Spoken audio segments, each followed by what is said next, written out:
नमस्कार दोस्तों, मैं मिथुन सिंह स्वागत करता हूं आप सभी का द एजुकेटर के प्लेटफॉर्म पे, जहां पर हम लोग टीचिंग एग्जामिनेशन की प्रिपरेशन करते हैं। और आज का हमारा जो टॉपिक है वो बहुत इंपॉर्टेंट है। और K B S, D triple S B, C TET, SSC CGL हो या फिर कोई भी स्टेट टेट हो जिसमें कि इंग्लिश का सिलेबस अगर आपके कम्पिटिटिव एग्ज़ाम में इंक्लूड है तो ये बहुत इंपॉर्टेंट है। किसी भी इंट्रेंस एग्ज़ाम में एक नंबर तो एटलीस्ट आता ही आता है इडियम एंड फ्रेज से। तो आज हम लोग पढ़ेंगे इडियम और फ्रेज को। जो प्रीवियस ईयर के क्वेश्चंस है, जितने भी मैंने सारे प्रीवियस ईयर के क्वेश्चंस को इंक्लूड किया है, केवी हो या फिर किसी भी एनबीएस के सारे जो एग्जामिनेशन में पूछे गए हैं क्वेश्चंस, उसको मैंने उठा के यहाँ पे रखा है आप लोगों के लिए। तो चलिए, आज का हमारा जो पहला इडियम है वो है bye fits and starts. Bye fits and start का क्या मतलब होता है? इसका मतलब होगा इर्रेगुलर। जो इंसान अपने लाइफ में क्या हो, जो चीज़ आपके लाइफ में कभी आती हो कभी नहीं आती हो, ऑलमोस्ट आप जो है क्या इर्रेगुलर हो, रेगुलरिटी आपके अंदर नहीं है, पंक्चुअलिटी नहीं है, तो आपको आंसर क्या दिख रहा है? बी नंबर, इर्रेगुलरिटी, उसको आप बोलोगे। देख लो, इसके लिए एक पिक्चर है यहाँ पे, ये सेंटेंस आप देखो। Sometimes growing pains are by fits and starts. देखो इसका क्या मतलब हुआ? समटाइम्स, कभी कभी जो है जो दर्द बढ़ता है वो क्या होता है? इर्रेगुलर होता है, ज़रूरी नहीं वो कुछ दिनों के लिए है ना, वो क्षणिक है। For some times, after few times या फिर after some times it will be faded. ये क्या हो जाएगा? फेड हो जाएगा। समझ रहे हो? अब आगे देख लो आप। देखो, अब जो नेक्स्ट जो हम लोगों का क्वेश्चन है वो केबी 2013 से आया हुआ है। ये है वाइट एलिफेंट। वाइट एलिफेंट को आप हिंदी के एक फ्रेज से इसको रिलेट कर पाओगे। उसका मतलब होता है हाथी के दांत, यानी कि सिर्फ दिखावा करने के लिए। अब आप देख लो यहाँ पे, इसका क्या मतलब होगा? कॉस्टली वन, यानी कि बहुत महंगा, जो सिर्फ आप अपने दोस्तों या रिश्तेदारों के ऊपर जो होता है ना, वो दिखावा करने के लिए आप जो दिखाते हो कि मेरे पास इतना पैसा है, या फिर वो सिर्फ दिखावा करने के लिए आप कुछ चीज़ों को खरीद लेते हो जो कि क्या होता है, बहुत महंगी होती है और आपके रियल लाइफ में उसका जो इम्पोर्टेंस है वो बहुत कम है। वो सिर्फ आप दिखावा करने के लिए, अपने शान शौकत के लिए रखते हो, उसे बोलते हैं वाइट एलिफेंट। ठीक है, अब देख लो, एक वाइट एलिफेंट का इमेज मैंने आप लोगों के लिए रखा है ताकि आप पिक्चर को देख के ईडीएम को क्या कर पाओ? रिलेट कर पाओ। तो चलिए अगले ईडीएम की ओर बढ़ते हैं। केवीएस 2013 का आया हुआ क्वेश्चन है ये, वर्थ इज सॉल्ट। देखो दोस्तों, यहाँ पे एक चीज़ आप ऐड कर लेना, यहाँ पे नॉट लगा हुआ है। ठीक है, ये क्या लगा हुआ है? नॉट। ये नॉट पहले ईडीएम में लगा, यानी कि नॉट वर्थ हिज सॉल्ट। यानी कि देखो, यहाँ पे एक बात और आप लोगों के लिए मैं बता दूं कि जब कभी भी आप इडियम पढ़ो तो आगे में देख लो नोट वगैरह लगा है कि नहीं। सी टेट की तैयारी कर रहे हो, सी टेट के क्वेश्चंस में, केवी के क्वेश्चन में, या फिर किसी भी कम्पिटिटिव एग्जाम में आजकल ट्विस्ट करके क्वेश्चन को दिया जाता है। तो आप अपना पूरा फोकस क्वेश्चन को पढ़ने में लगाओ और उसके बाद उसका सॉल्यूशन की ओर जाओ। तो देखो, नॉट वर्थ हिज सॉल्ट का मतलब होगा क्वाइट वर्थलेस, मतलब किसी काम का नहीं। आप लोगों ने शोले फिल्म देखी होगी, उस फिल्म में एक डायलॉग था गब्बर सिंह का, तुमने मेरा नमक खाया है अब गोली खा। इसका क्या मतलब हुआ? है ना, वो डायलॉग किसी को याद होगी। तो उसमें गब्बर सिंह ने क्या कहा था कि तुमने मेरा नमक खाया, यानी कि तुमने मेरे अंडर रह के बहुत दिनों तक काम किया है और मेरे कारण तुम्हारी रोजी रोटी चली है और तुम बेकार हो, बिल्कुल यूजलेस हो। तो उसे क्या बोलेंगे? Quite worthless. ठीक है, ये देख लो यहाँ पे है क्या कि एक इसको क्या बोलते हो? अब इमेज को मैं रिलेट करने के लिए आपको ज़रूर इमेज देता हूँ ताकि आप क्या कर पाओ, इडियम्स को अपने माइंड में बिल्कुल सेट कर पाओ। रट्टा मारने की ज़रूरत नहीं है, इसे आप क्या कर सको जब भी आप पीडीएफ देखोगे। और हाँ दोस्तों, अगर आपको इसकी पीडीएफ चाहिए, अगर इसकी पीडीएफ चाहिए तो आप टेलीग्राम पे जाइए, वहाँ पे द एजुकेटर सर्च करना, द एजुकेटर लाइव। ठीक है, मैं पूरा नहीं लिख रहा हूँ, the educator live, LIVE, without any space search करोगे, चैनल का लोगो दिखेगा, लोगो, उसके बाद वहाँ पे आपको सारे पीडीएफ मिल जाएंगे। ये पीडीएफ भी आप वहाँ से डाउनलोड कर सकते हो। तो चलिए आगे बढ़ते हैं। अब देखो, ब्रोक ऑफ। ब्रोक ऑफ मतलब क्या होगा? देख लो, ब्रोक ऑफ मतलब होता है बहुत, मतलब होता है ना दहाड़ मार के रोना। समझ रहे हो ना? देखो, इस इमेज को देख के आप अच्छे से समझ पाओगे। ये इमोजीज है, व्हाट्सएप में बहुत यूज़ करते हो आप लोग, है ना? तो इसका मतलब क्या हुआ कि आप सडनली जो है क्या है, मतलब बहुत ज़ोर से रोना स्टार्ट कर दिया, स्टार्टेड क्राइंग। समझ रहे हो ना? यानी कि बहुत ज़ोर से दहाड़ मार के रोना, बहुत ज़्यादा रोने लगना, उसे बोलते हैं एकदम। होता है ना कि किसी के अंदर बहुत दिनों से कोई पेन छिपा हुआ है, बहुत दर्द है उसके अंदर, और एकाएक उसका दर्द निकला तो वो पूरे ज़ोर ज़ोर से गले लिपट के आपसे रो रहा है। तो आप समझ जाओ कि उसके अंदर जो है, जो पेन था वो बहुत दिनों से दबा हुआ था, और वो बर्फ़ इसको एक और बात है, ब्रेक द आइस भी इसको इस तरह से आप रिलेट कर पाओगे। ब्रेक द आइस यानी कि जो चीज़ छुपी हुई थी, रुकी हुई थी, उसको आपने क्या किया, तोड़ दिया, वो सैलाब टूट गया और सारा बाहर निकल गया आपके दुख और प्रॉब्लम। ठीक है, चलिए अब आगे देख लो। नेक्स्ट इडियम है एलिफेंट इन द रूम। बहुत इंपॉर्टेंट है, केवीएस के एग्जाम में ये पूछा जा चुका है। एलिफेंट इन द रूम, देख लो आप इस इमेज को देखो पहले आप। एलिफेंट अगर रूम में आएगा तो कुर्सी टेबल जितने भी हैं, वॉल वगैरह में जो भी फ्रेम वगैरह लगे हुए हैं, सारे तोड़ फोड़ देगा ये, है ना। बड़ा बड़ा जानवर है ये, लैंड का सबसे बड़ा एनिमल है ये। तो इसका मतलब क्या हुआ, एलिफेंट इन द रूम का मतलब हुआ कि एक बिग प्रॉब्लम आपके घर में आ चुकी है, you have to face it, और आपको उसको क्या करना है, फेस करना है। एलिफेंट इन द रूम मतलब हो गया ए बिग प्रॉब्लम। चलिए आगे बढ़ते हैं। अब देखो नेक्स्ट क्वेश्चन जो हम लोगों का है, in the tight corner. In the tight corner का मतलब होता है बिल्कुल भी डिफ़िकल्ट सिचुएशन, बिल्कुल ही डिफ़िकल्ट सिचुएशन। बिल्कुल जैसे बोलते हो ना कि चलो भाई आज पार्टी दे दो, तो आपके दोस्त आपको क्या बोलते हैं, भाई भी बहुत टाइट सिचुएशन है, थोड़ा अभी पार्टी नहीं, बाद में। तो इसको बोलते हैं आप डिफ़िकल्ट सिचुएशन, यानी कि उस डिफ़िकल्ट सिचुएशन को अब ऐसे भी बोल सकते हो, इन अ टाइट कॉर्नर। समझ रहे हो। अब देख लो यहाँ पे दो पिजन हैं, दोनों बात कर रहे हैं। What are other words for in a tight corner, मतलब टाइट कॉर्नर को अदर वर्ड में क्या बोलेंगे, इन डिफ़िकल्टीज, बहुत तकलीफ है, अंडर प्रेशर, आपके ऊपर प्रेशर है, in a tight spot, in trouble. समझ रहे हो ना। देखो इस इमेज से आप क्या कर सकते हो, इस इडियम को रिलेट कर सकते हो।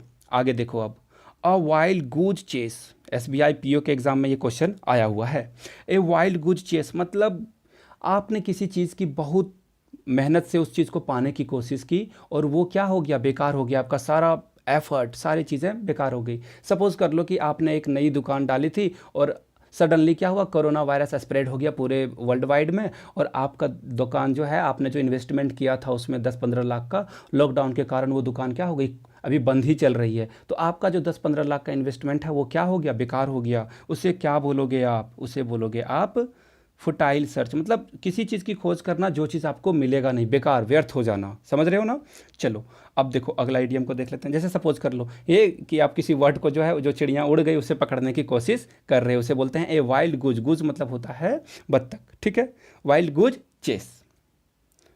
अब देखो अगला क्वेश्चन है, डज नॉट होल्ड वाटर, मतलब इसमें क्या बताया जा रहा है।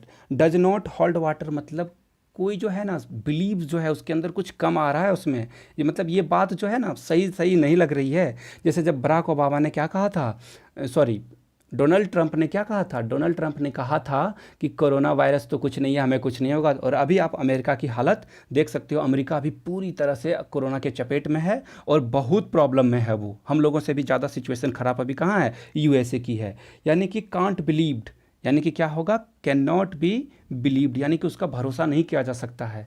अगर किसी ने कोई स्टेटमेंट दे दी तो उसे बोलते हैं ना कि ये नेता लोगों की बात की भरोसा, नेता की बात की भरोसा नहीं कर सकते, यानी कि does not hold the words of leaders. चलो अब अगला इडियम देख लेते हैं। देख लो, मतलब आपकी बात में जो क्या है वो वजन नहीं है, वो बात क्या है, बिलीव करने के लायक नहीं है। चलिए अब अगला देख लेते हैं, ऑन द कफ। देखो मैं एक और बात बता देता हूँ, ऑन द कफ और ऑफ द कफ दोनों अलग अलग इडियम्स हैं, मैं दोनों की बात आपके साथ करूँगा। ऑन द कफ का मतलब होता है क्रेडिट। जैसे आपने रेस्टोरेंट में गया और रेस्टोरेंट में क्या किया आपने, कुछ भी लंच डिनर वगैरह लिया और आपने कहा ठीक है भाई लिख लेना, है ना, खाते में लिख लेना, बाद में आके दे दूंगा, मेरे अकाउंट में लिख लो आप। ऐसे बहुत लोग होते हैं जो एक बार में ही महीने के अंत में या फिर 10-15 दिनों के बाद पे करते हैं, तो वो क्या करते हैं, ऑन द कफ। समझ रहे हो बात को। और ऑफ द कफ का मतलब क्या होता है ये जान लो आप, एक एडीएम के साथ एक फ्री है, by one get one free वाली बात है यहाँ पे। ऑफ द कफ का मतलब होगा, ऑफ द कफ का मतलब क्या हो जाएगा, ऑफ द कफ का मतलब होगा विदाउट प्रिपरेशन। समझ रहे हो ना, विदाउट प्रिपरेशन, यानी कि आपने कोई प्रिपरेशन नहीं की और सीधा मैदान में उतर गए आप, है ना, सीधे फील्ड में आ गए। आपने शेयर मार्केट में रिसर्च नहीं की और शेयर में आपने पैसे लगा दिए और आपके शेयर क्या होंगे, बिल्कुल भी डूबेंगे। विदाउट प्रिपरेशन कोई काम नहीं करना चाहिए। इसलिए आप केवी की वैकेंसी आने वाली है या कोई भी कंपेटिटिव एग्जाम की वैकेंसी आने वाली है, अभी तैयारी करो। आप अभी से तैयारी करोगे तभी आप सक्सीड कर पाओगे। चलो अब अगला देखो, आउट एंड आउट, बिल्कुल आसान इडियम है, लड्डू वाला, टोटली, बिल्कुल कंप्लीटली। आउट एंड आउट मतलब होता है completely. I am out and out of this match, मैं इस मैच से बिल्कुल बाहर हूँ, मुझे ये नहीं देखना है, इंडिया हार रही है, मैं नहीं देखने वाला हूँ। ऐसे लोग बोलते हैं ना, बिल्कुल भी नहीं करने वाला हूँ मैं, I am out and out of this group, मैं इस ग्रुप से बिल्कुल बाहर हूँ, इस ग्रुप में क्या हो रहा है मुझे कोई लेना देना नहीं। समझ रहे हो बात को? अब देखो अगला, फेयर एंड स्क्वायर, बहुत फेवरेट इडियम है मेरा ये। फेयर एंड स्क्वायर मतलब होता है ऑनेस्ट, ठीक है, बिल्कुल चारों तरफ से बराबर, ऐसे आप इसे याद कर सकते हो, है ना। देख लो, फेयर एंड स्क्वायर का क्या होता है मतलब, इन अ ऑनेस्ट वे या फिर विदाउट एनी डाउट, मतलब बिल्कुल ऑनेस्ट आदमी है वो। अब देखो यहाँ पे, he won the game fair and square, और उसने क्या किया, अपने गेम को कंप्लीटली ईमानदारी से जीता, ठीक है। अब देख लो, ये ईडीएम का मैंने इमेज इसलिए आपको दे रहा हूँ ताकि आप क्या कर सको, बिना मगिंग किए हुए, बिना रट्टा लगाए हुए, रट्टू तोता की तरह नहीं पढ़ना है इसे, आप उसे क्या कर को, एक चीज़ से दूसरे चीज़ को रिलेट करना सीख लो, ठीक है। इसका आंसर क्या हो जाएगा आपका, ऑनेस्ट। चलिए अब नेक्स्ट क्वेश्चन की ओर बढ़ते हैं। नेक्स्ट क्वेश्चन है नो लव लॉस्ट बिटवीन, ठीक है। अब देख लो, ये दो हैं, एक इसे आप क्या बोल सकते हो, हस्बैंड वाइफ है, दोनों के बीच अब क्या आ गई है, दरार आ गई है, दोनों एक दूसरे से क्या हैं, अलग हैं। नो लव लॉस्ट बिटवीन का मतलब होता है अच्छे टर्म में नहीं है वो, on not on a good term, समझ रहे हो ना। कभी कभी क्या होती है, रिश्ते में खटास आ जाती है, तो उसे क्या बोल सकते हैं आप, नो लव लॉस्ट बिटवीन। ये एसएससी सीजीएल का क्वेश्चन है, बहुत इंपॉर्टेंट। चलिए अगला आइडियम देखते हैं अब, प्लेड हैवॉक। प्लेड हैवॉक मतलब होता है बिल्कुल भी जो है वो क्या हो गया, डिस्ट्रैक्शन बोल सकते हो आप, समझ रहे हो ना, मतलब कॉज डिस्ट्रैक्शन। प्लेड हैवॉक मतलब आपके लाइफ में जैसे सपोज कर लो कि अभी कोरोना के कारण आप क्या करो, कॉन्सेंट्रेट नहीं कर पा रहे हो, तो ये क्या हो गया, ये डिस्ट्रैक्शन ऑफ कॉज हो गया आपका, ठीक है। चलिए आगे देखते हैं अब है ग्रीन थंब। इस इमेज को देखो, आप समझ जाओगे। देख लो, हरा भरा उसका थंब है, यानी कि वो क्या है, पेड़ पौधों को प्यार करने वाला, और क्या करता है वो, पेड़ पौधे लगाते रहता है। देख लो, to have a natural interest in gardening, यानी कि जिसे पेड़ पौधे लगाने का शौक होगा उसे बोलेंगे you have a green thumb, मतलब तुम ग्रीन थंब है तुम्हारा, मतलब तुम बहुत इंटरेस्टेड हो क्या चीज़ में, गार्डनिंग में, पेड़ पौधे लगाने में, समझ रहे हो। अब देखो नेक्स्ट क्वेश्चन, नेक्स्ट क्वेश्चन है सोइंग वाइल्ड ओट्स, ठीक है। इसका मतलब क्या होगा, अब देख लेते हैं। इसका मतलब होगा इररेस्पॉन्सिबल प्रेशर, इसका मतलब होगा इररेस्पॉन्सिबल प्रेशर या सॉरी प्लेजर। अब प्लेजर का मतलब क्या होगा, देख लो यहाँ पे, जब आप यंग स्टेज में होते हो, जब आप उसको क्या बोलते हैं, एडल्टहुड होने से पहले थोड़े से, जब मस्तीखोर हो जाते हो आप, दोस्तों के साथ ग्रुप में रहना, बाहर जाके नहरों में नहाना, है ना, या फिर बाइक लेके घूमना फिरना, मौज मस्ती करना, पार्टी करना, तो वो एज को क्या बोलेंगे, सोइंग वाइल्ड ओट्स, यानी कि इररिस्पॉन्सिबल प्लेजर सीकिंग इन यंग एज। जब आप जवान होते रहते हो तो आपको क्या करते हो, आप प्लेजर के खोज में रहते हो, कहाँ से मस्ती मज़ा करने का मौका मिल पाए, ठीक है। अब चलिए नेक्स्ट क्वेश्चन की ओर बढ़ते हैं। नेक्स्ट क्वेश्चन है एन ओपन बुक। देखो, पॉलिटिशियन की लाइफ लगभग एन ओपन बुक होती है, उनका डार्क साइड भी होता है, खैर जाने दो, बट आप उनके पर्सनल जो भी बातें होती है ऑलमोस्ट डोमेन में आती है। सपोज कर लो नरेंद्र मोदी के बारे में, उन्होंने अपने वाइफ को छोड़ा, कब वो हिमालय की ओर गए, कब उन्होंने चाय बेची, ये सारी बातें डोमेन में है। नरेंद्र मोदी ने गुजरात का प्रधानमंत्री रहते हुए क्या क्या किया, प्रधानमंत्री रहते हुए उन्होंने क्या क्या काम किया, कब वो माँ के पास जाते हैं, मतलब वो उनका जो भी कुछ भी लाइफ पर्सनल नहीं होता है, यानी कि क्या होता है, नो सीक्रेट बिहाइंड इट, ठीक है। That one that held no secrets, यानी कि जिसके कोई भी मतलब क्या हो, सीक्रेट नहीं हो, बिल्कुल ओपन बुक उसे बोलेंगे आप, समझ रहे हो बात की।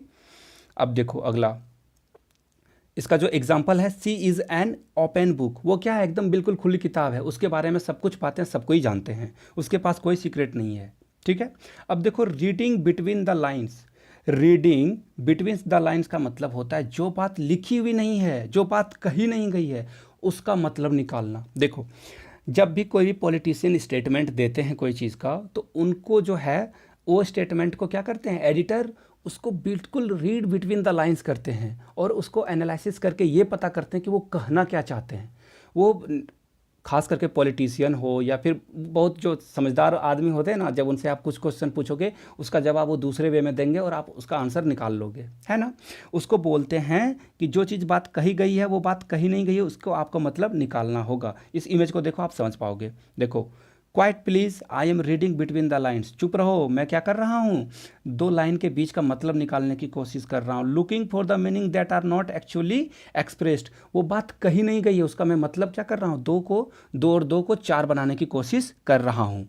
चलिए अब अगला देखिए, to give the devils his due. देखो डेविल्स मतलब होता है शैतान, शैतान का ड्यू मतलब होता है उसका उधार या फिर उसकी जो भी एहसान है उसको दे देना चाहिए, उसका जो क्रेडिट है उसे दे दो। मतलब आपको कोई भी काम आपने अगर किया तो उसको क्या करो, आप उसका क्रेडिट दो, इवन वो अच्छा इंसान क्यों ना हो फिर भी। टू गिव, देखो यहाँ पे to give credit to even a notorious person. अब नोटोरियस पर्सन मतलब क्या होता है, जो कुख्यात हो, अपराधी प्रवृत्ति का हो या बदमाश प्रवृत्ति का हो, शैतानी प्रवृत्ति का आदमी हो, उसे बोलते हैं नोटोरियस। ठीक है, चलिए नेक्स्ट क्वेश्चन की ओर बढ़ते हैं। To eat humble pi.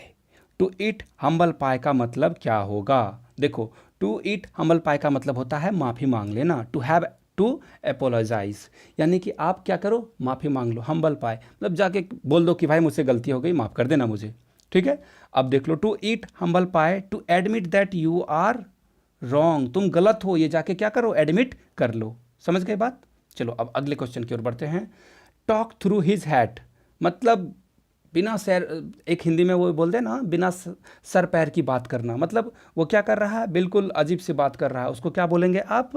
Talking, talking through his hat. Hat मतलब होता है बिल्कुल नॉनसेंस वाली बात कर रहा है, क्या बात कर रहा है उसका कोई मीनिंग नहीं निकाला जा सकता है, सिर पैर की बात नहीं हो रही। देखो ये डोनाल्ड ट्रंप का एक इमेज है और ये एक वेबसाइट से मैंने लिया है इस इमेज को, जहाँ पे वो क्या है, डोनाल्ड ट्रंप कुछ भी बिना सिर पैर की बातें कर जाते हैं। वो चाइना के साथ ट्रेड वार हो या फिर नॉर्थ कोरिया के साथ हो, वो कुछ भी बोले जाते हैं। मतलब उनका जो है वो रिसर्च वगैरह कुछ वो करते नहीं है, जो मन में आया वो बोल देते हैं।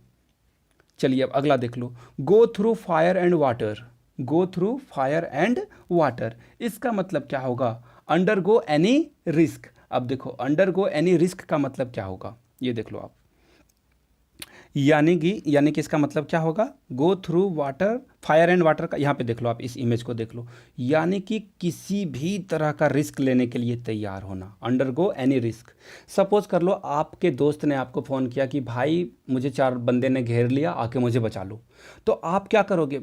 वो 4 हैं या उनके हाथ में कौन से हथियार हैं, या चाकू डंडा या क्या है, कुछ भी हो, आप बिना सोचे समझे दोस्त की मदद करने के लिए जाते हो। यानी कि आप कोई भी रिस्क क्या करते हो, अफोर्ड करने के लिए तैयार हो, उसको क्या बोलेंगे? अंडर गो एनी रिस्क, यानी कि गो थ्रू फायर एंड वाटर, मतलब दोस्त के लिए कुछ भी।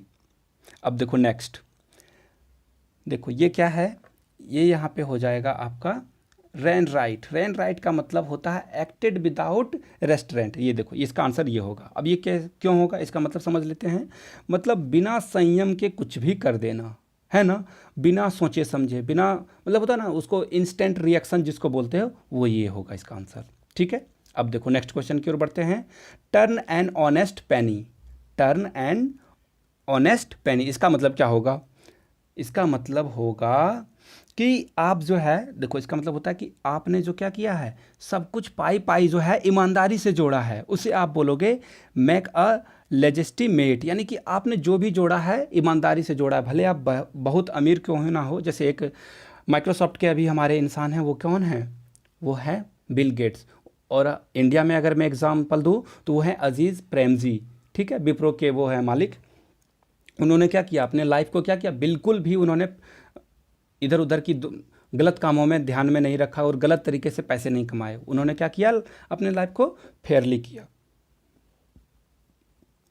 देखो next question, at one's wits end. At one's wit का मतलब क्या होता है? आपके पास जब कोई रास्ता ना बचा हो, आप चारों तरफ से घिर जाओ। समझ रहे हो बात को? एट वंस विट्स एंड मतलब होता है टू बी पजल्ड, यानी कि आपके सामने क्या हो, चारों तरफ से कुछ समझ में नहीं आ रहा हो, आपके बिल्कुल क्या हो गए, फंस गए हो। पहले आपको क्या करना है, रास्ता ढूंढना है वहाँ से। ठीक है, अब देखो टू फेस द म्यूजिक। देखो एक बात ये बोली जाती है कि आपने जो कर्म किया है उसे क्या करना होगा, आपको उसे फेस करना होगा, उसे भुगतना होगा। ठीक है, यानी कि as you reap as you sow, मतलब as you sow as you reap, मतलब जो आप बोते हो वही काटते हो। इसका मतलब होता है कि आपने जो किया है उसको आपको क्या करना होगा, आपको बियर द कॉन्सिक्वेंसेस। ठीक है, यानी कि उसे आपको क्या करना होगा, वो सीक्वेंस को फेस करना होगा। ठीक है, नेक्स्ट क्वेश्चन की ओर बढ़ते हैं। देखो अगर आप लोगों ने क्या किया, कुछ गलती की, तो आपको पुलिस उठा के ले जाएगी। इस इमेज को आप रिलेट कर पाओगे, है ना। चलो, एट स्नेल स्पेस, बिल्कुल ये जो आंसर है ये तो बहुत आसान सा होने वाला है। मैं इसे छोड़ना चाहता था बट ये अगला पार्ट इसका आएगा या नहीं आएगा ये आप लोगों के ऊपर डिपेंड है। तो हिट को जो है वो जो लाइक बटन है उसे हिट कीजिए, और अगर आप चैनल पे नए हैं तो चैनल को सब्सक्राइब जरूर कर लीजिए। देखिए इसका मतलब होगा कि आप चीज़ों को बहुत स्लोली स्लोली करते हो, उसे बोलते हैं एट स्नेल्स पेस। ठीक है, चलिए अगला देख लेते हैं।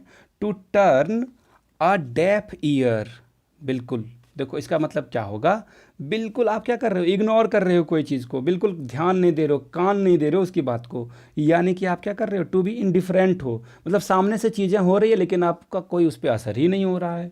समझ रहे हो ना। चलो अब अगले क्वेश्चन की ओर बढ़ते हैं। देख लो इसको पहले एक एग्जांपल से।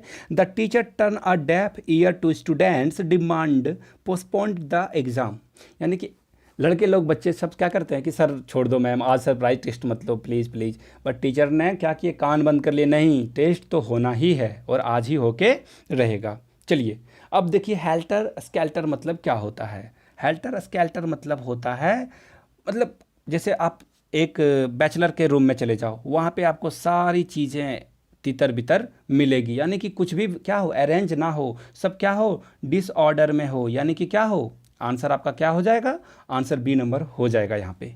ठीक है, अब देखो अगला, टू इंड इन स्मोक, इसका मतलब क्या होगा। ठीक है, to end in the smoke, देख लो इसका मतलब होगा टू कम नथिंग, यानी कि धुएं की तरह सब कुछ उड़ गया, कुछ पता ही नहीं चला, कोई कंक्लूजन पुलिस नहीं निकाल पाई। इसका आंसर हो जाएगा answer number C. Next question की ओर बढ़ते हैं। ठीक है, अब जैसे देखो सपोज कर लो कि एक महिला ने क्या किया, किचन में गई, वो खाना बना रही थी, सारा खाना जल गया और क्या हुआ, रिजल्ट क्या मिला आपको, नथिंग। ठीक है, चलिए अगले क्वेश्चन की ओर बढ़ते हैं। Lips and wounds, lips and wounds इसका मतलब क्या होता, बिल्कुल जल्दी जल्दी, रैपिडली, फटाफट। देखते हो ना रैपिड फायर होता है इंटरव्यू में, जहाँ पे क्वेश्चन क्या करता है, होस्ट जो है फटाफट क्वेश्चन पूछता है और जो इंटरव्यू देने के लिए आते हैं उन्हें अपना आंसर फटाफट देना होता है, उसे बोलते हैं रैपिडली। ठीक है, या फिर एक एग्जांपल यहाँ पे देख लो आप, मेढक क्या वो लीप्स एंड वुंड्स करके क्या करता है, जंप करता है, वो फटाफट एक जगह से दूसरे जगह पे क्या करता है, मूव होते रहता है। अब देखो हरकुलन टास्क, यानी कि क्या मतलब होता है हरकुलन टास्क का, जहाँ पे आप क्या करते हो, बहुत ज़्यादा काम को जो है एफर्ट लगा के करते हो, उसको बोलते हैं work that requiring very great effort. जैसे कि देश चलाने के लिए आपको क्या चाहिए, बहुत ग्रेट एफर्ट की ज़रूरत पड़ती है। सोल्जर जो आपके रक्षा करने के लिए, वहाँ पे प्रोटेक्शन के लिए पूरे कंट्री पे जुड़े हुए हैं, वो क्या है, वो हरकुलन टास्क है।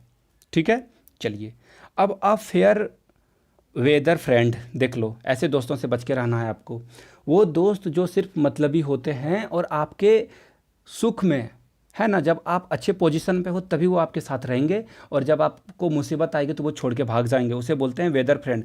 मौसम, एक गाना था ना, यार बदल ना जाना मौसम की तरह, तो वही है, ए फेयर वेदर फ्रेंड का मतलब हो गया कि वो फ्रेंड जो डिफ़िकल्टीज़ में आपको क्या करने वाला है, डिफ़िकल्टी में आपको क्या करेगा, डंप कर देगा। सुख सुख के सब साथी हैं, है ना। ए फ्रेंड हु मीट्स, देख लो ये क्या होगा इसका answer, a favourable friend one who desert you in difficulties, यानी कि वो जो है फ्रेंड जो आपको क्या करे, डिफ़िकल्टी में छोड़ के चला जाए। समझ रहे हो ना, वो होगा आपका आंसर। अब देखो like a phoenix, like a phoenix मतलब क्या होगा, इसका मतलब हो जाएगा विथ अ न्यू लाइफ। आपने क्या किया, बिल्कुल भी कुछ भी नहीं देखा, सारे जो आपके पास्ट में है वो सारे चीज़ों को आपने एक तरफ रख लिया और लाइफ को आपने एंजॉय किया और बिल्कुल आगे की ओर बढ़ते जाते हो, उसे बोलेंगे आप लाइक अ फोनिक्स। ठीक है, चलो देख लो, जब भारत आज़ाद हुआ था तो जवाहरलाल नेहरू यहाँ पे भाषण दे रहे हैं, ये इंडिया के लिए क्या था, एकदम लाइक अ फोनिक्स था, कि इंडिया ने अपने सारे जो बातें थी, अंग्रेज़ों ने गुलाम किया था, ये किया था, वो एक नया दिन था, नई शुरुआत थी, नया अध्याय था कि कैसे आप अपने देश को आगे लेके जाओगे। समझ रहे हो। चलिए अब अगले क्वेश्चन की ओर बढ़ते हैं। अ सौर पॉइंट विथ, अ सौर पॉइंट विथ का मतलब क्या होगा, इसका मतलब आप यहाँ से देख सकते हो।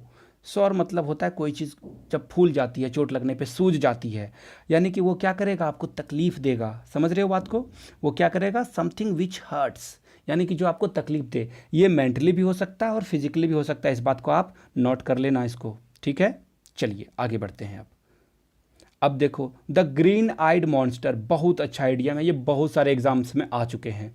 इसका मतलब होता है जेलस, जो आदमी क्या हो, जेलस प्रवृत्ति का हो, यानी कि वो ग्रीन आइड मॉन्स्टर। देखो ये इमेज को आप, सॉरी इमेज नहीं है इसमें, एक्चुअली क्या होता है, जब आप भाई बहन आपके घर में होते हैं तो एक भाई को अगर पापा ने क्या किया, गोद में उठा लिया, तो दूसरा देखना कैसे मुंह बिचका के खड़ा रहेगा, वो क्या होगा, दूसरे भाई से जलेगा, यानी कि आंसर जेलसी। अब देखो एक और इनभय मतलब होता है डाह होना।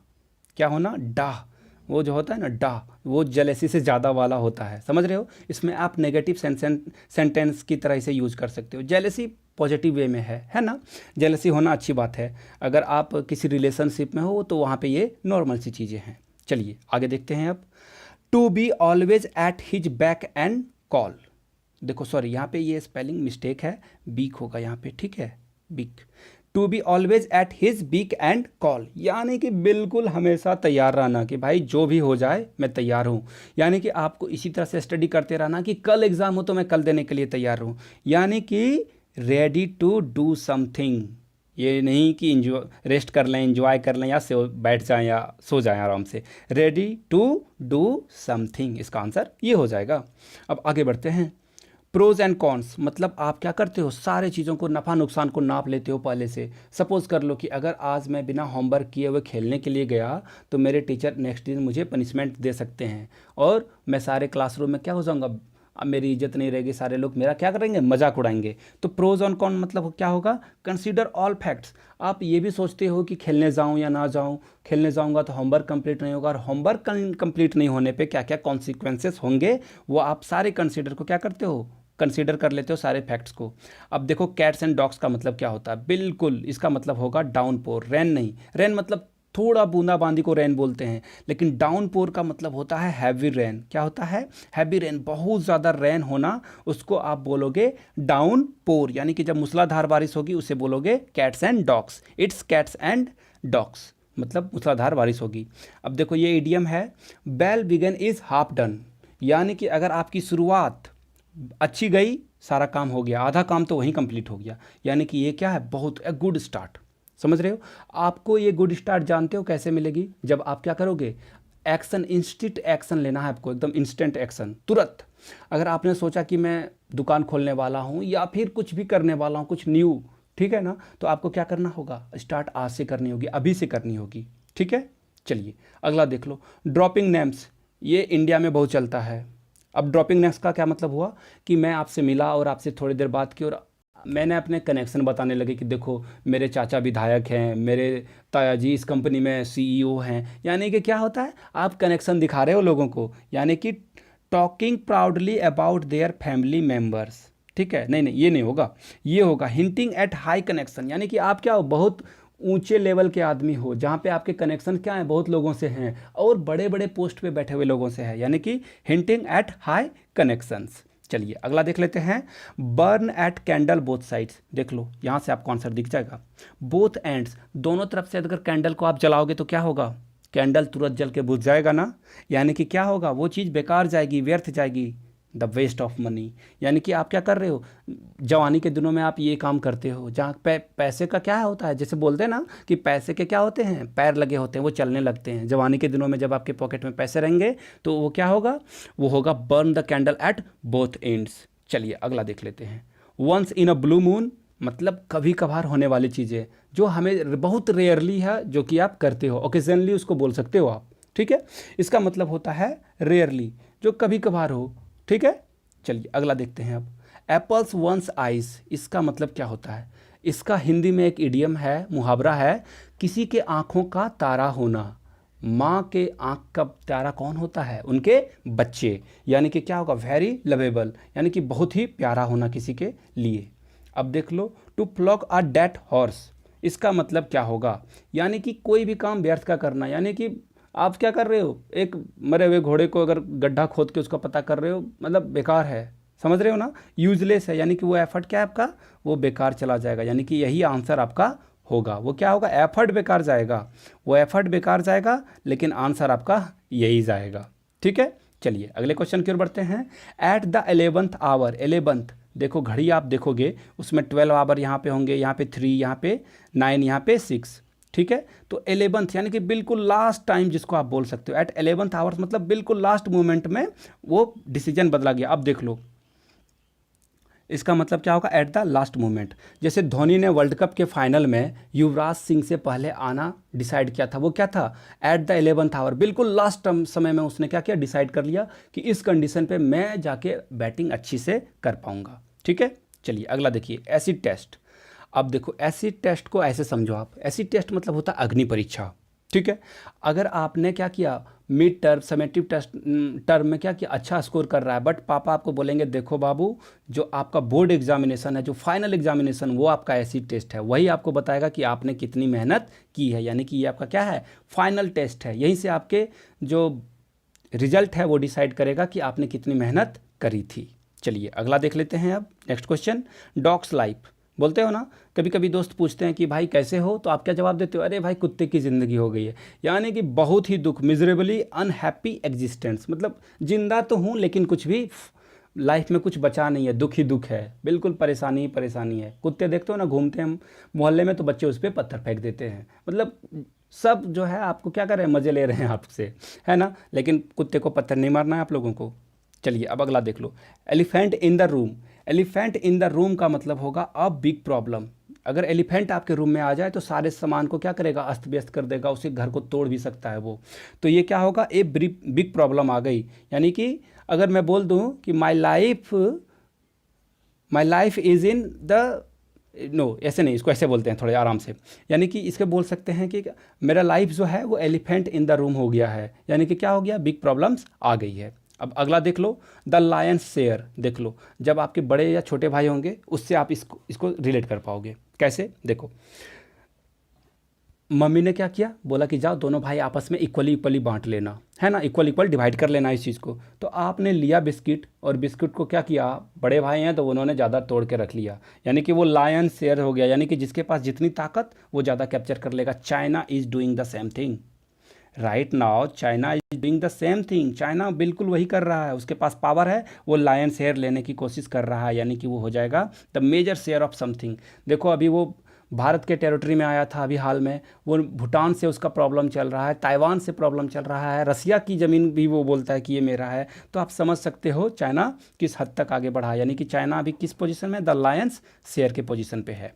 अब देखो वाइल्ड गुज चेस, इसका मतलब क्या होता है, वाइल्ड गुज चेस मतलब होता है बेकार का एफर्ट, जो कि आप क्या करोगे, देख लो यहाँ पे, going after something that you want get, मतलब वो चीज़ आपको मिलने वाली नहीं हो, बेकार का आप क्या कर रहे हो, मेहनत किए जा रहे हो उसके ऊपर। ठीक है, तो देख लो ये बात है। ठीक है, अब चलो ये मेरा देख लो यहाँ पे द एजुकेटर है, आप इसको क्या करो, अगर आपने अभी तक इसको सब्सक्राइब नहीं किया तो इसे सब्सक्राइब करो और बेल आइकन दबा देना, ताकि आपको सारी नोटिफिकेशन टाइम टू टाइम मिलती रहे। ये ना हो कि वीडियोज़ आ जाए और वो आपको आइस पाइस कर दे, उससे पहले आप बेल आइकन दबा दो और उसे धप्पा कर दो। ठीक है, थैंक यू सो मच दोस्तों, आपने अपना कीमती समय मुझे दिया, इसके लिए आपका बहुत बहुत शुक्रिया, आभार आप लोगों का। तो चलिए फिर मिलते हैं, keep learning keep growing, thank you, have a great day.